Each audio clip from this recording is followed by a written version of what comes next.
les francs-maçons, leur dieu, c'est le grand architecte de l'univers. C'est pour ça qu'eux, ils s'appellent maçons. Et leur dieu, c'est un architecte. Il me dit, je suis franc-maçon.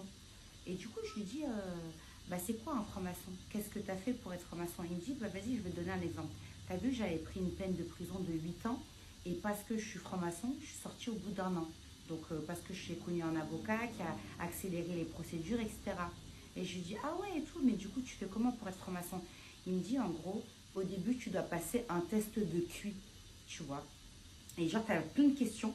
Et en fonction de ces questions-là, genre, ils te recrutent. Ils prennent des gens intelligents. Donc, une fois que tu as été recruté en tant que ça, genre, il m'avait dit, dans les souterrains d'une église à Bastille, à Paris. Et en gros, on lui avait mis devant lui la Bible, le Coran et la Torah. Sa première épreuve, c'était de brûler les 3 livres sacrés pour montrer que, genre, en gros, il appartenait à aucune religion. Et je lui dis, tu l'as fait? Il me dit, bah oui. Après, chacun fait ce qu'il veut. Donc, il fait ce qu'il a à faire. Quand tu rentres dans cette organisation, eux, ils vont t'attribuer, genre, en gros, est-ce que tu vas être quelqu'un qui va balancer les choses? Est-ce que tu vas être les yeux? C'est pour ça qu'il y a le signe du triangle, le signe de la balance et le signe de l'œil. Et en gros, on lui avait tatoué, c'est un tatouage, au fer brûlant, tu sais, le fer chaud là.